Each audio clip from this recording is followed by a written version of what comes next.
അപ്പോൾ നാറ്റമ്പാറൊക്കെ ഒന്ന് പോയി കണ്ടുവരാൻ ഇങ്ങനെ ഇറങ്ങിയത്. അപ്പോഴാണ് മഴ ആയിട്ട് ഫുൾ അടവാണ്, എവിടെയും തുറന്നിട്ടില്ല. വള്ളങ്ങളുടെ മേഖല ഫുൾ അടവാണ്. വെള്ളം വരും, വെള്ളം വരും, മലവെള്ളം വരും എന്നൊക്കെ പറഞ്ഞ് ഫുൾ അടച്ചിട്ട്. ഏതായാലും നമുക്ക് അവിടുത്തെ പോയതെല്ലാം ഒക്കെ ഒന്ന് കണ്ട് വരാം. അതിനുള്ള ടിക്കറ്റും കാര്യങ്ങളൊക്കെ എടുത്തും അപ്പോൾ അവിടെ എത്തിയിട്ടുള്ള വിശേഷങ്ങൾ, പോണ വിശേഷങ്ങളൊന്നും എടുത്തിട്ടില്ല.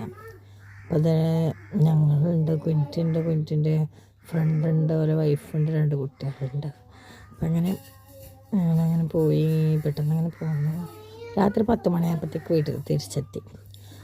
അപ്പോൾ ഇതൊക്കെയാണ് അവിടുത്തെ വ്യൂ. അപ്പോൾ ഈ ടൈമിന് അങ്ങോട്ട് പോകാനും ഇതാക്കാനൊന്നും പറ്റണില്ല. ഫുള്ളായിട്ട് അവിടെ ഇറങ്ങാനൊന്നും പറ്റില്ല. അവിടെ കയറ് കെട്ടിക്കണം.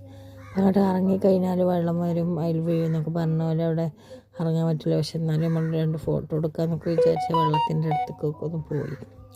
അവിടെ ചെന്ന് ഇറങ്ങി അതിലൊരു വീഡിയോസോ ഒരു ഫോട്ടോസൊക്കെ എടുത്ത് അങ്ങനെ പോകുന്നു. അപ്പം അങ്ങനെയൊക്കെ വെള്ളമൊക്കെ വരുന്ന വരവ് കണ്ടില്ലേ. അപ്പോൾ ഫുള്ള് വെള്ളമാണ്. അപ്പോൾ ഇതിലെപ്പോഴാണ് മലവെള്ളം വരികയെന്നൊന്നും പറയാൻ പറ്റില്ല എന്നൊക്കെ പറഞ്ഞാൽ അങ്ങനെ അങ്ങോട്ട് ഇറങ്ങാനൊന്നും പറ്റില്ല. അപ്പോൾ പിന്നെ അതിലൊക്കെ ഒന്ന് ചുറ്റിക്കറങ്ങി ഡീറ്റെയിലൊക്കെ ആയിട്ടൊന്ന് കുറച്ചൊക്കെ കണ്ട് ഫോട്ടോ ഒക്കെ എടുത്ത്, കുട്ടികളുടെ ഫോട്ടോ ഒക്കെ എടുത്ത് അങ്ങനെ നമ്മളവിടെ നിന്ന് തിരിച്ചു. ഇത്രയുള്ളൂ. പിന്നെ അവിടുത്തെ വ്യൂവും കാര്യങ്ങളും ഇത്രയൊക്കെ ആയിരുന്നു. നല്ല രസമുണ്ടായിരുന്നു ആ വെള്ളം അങ്ങനെ ചാടുന്നത് കാണാനൊക്കെ. വെള്ളത്തിൽ പെട്ടാൽ പിന്നെ നമുക്ക് തിരിച്ച് വരില്ല എന്നാണ് അവർ പറയുന്നത്.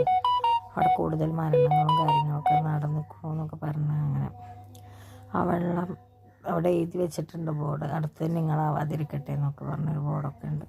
അപ്പോൾ വെള്ളമല്ലേ നമ്മൾ പരമാവധി സൂക്ഷിക്കണം, പിന്നെ ദുഃഖിച്ചിട്ട് കാര്യമില്ല. അപ്പോൾ എല്ലാവരും പ്രകൃതി രമണീയത പ്രകൃതി രമണീയത ആശ്വസിക്കണം.